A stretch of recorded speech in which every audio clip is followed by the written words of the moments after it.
So the next question. This is actually a client of mine from Mario. How to prevent binge eating.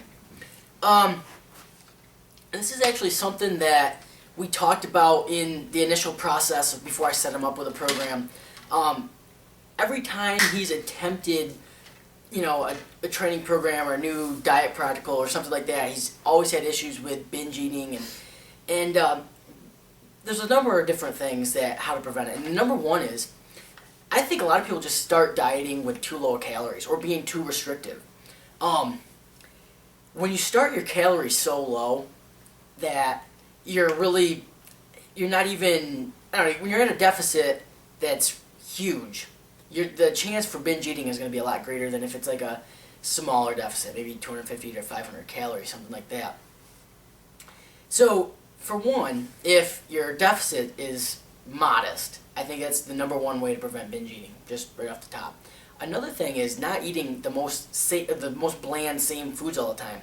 Bob mentioned before about if it fits in your macros. I actually think that's either. But then again, that could be a really good way to prevent binge eating, but it also I've heard of people where it could lead to binge eating as well. Yeah. So again, it's kind of a moot point, but the bottom line is don't start dieting too strictly. Kind of make it a gradual, longer process.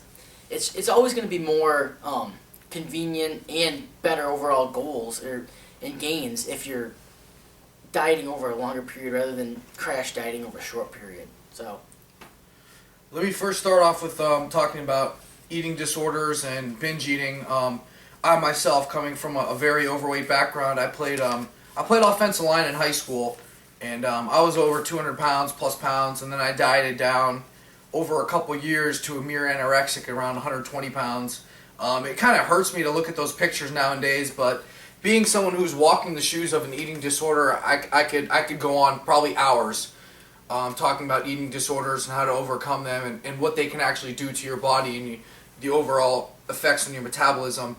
Quick story short, when I went through my eating disorder, people just neglect the red flags that they see, and because of it, it just makes things worse and worse and worse. Okay, you get tired, your energy drops, performance drops, especially as near anorexic as myself. I would keep going to the gym, keep eating virtually nothing, do so much cardio that when I think about it in the long run, it's just mind blowing nowadays. But the number one thing I would say to overcome binge eating, it's a serious eating disorder. Please seek professional help.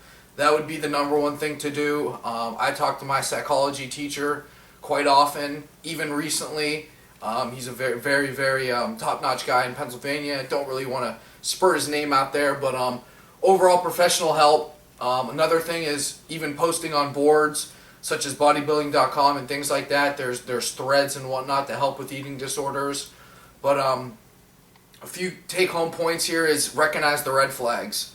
Are you tired? Is your energy down? Is your performance down in the gym? If it is so, especially when cutting, this may be a major thing. If you're not getting ready for a bodybuilding show, if you're just trying to improve your physique, I see a lot of people online that just try and push themselves to, I want to get a six-pack. Why? You're already up 130 pounds and you're 5'11". You're near twig, you're almost anorexic. It's not going to be beneficial. Long-term cutting has too many long-term health negatives as far as low testosterone, T3 levels, T4 levels, free test.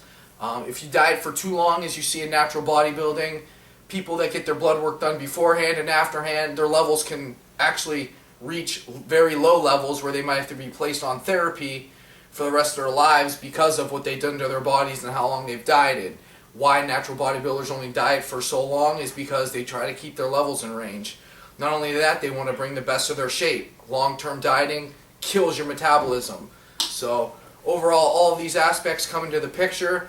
My advice is, if you're going to cut, make sure you do it smart, like Kyle said. Smaller deficit, vary your diet, your protein sources, your carb sources. If you eat the same thing every day, you're going to dread it come 8 weeks later.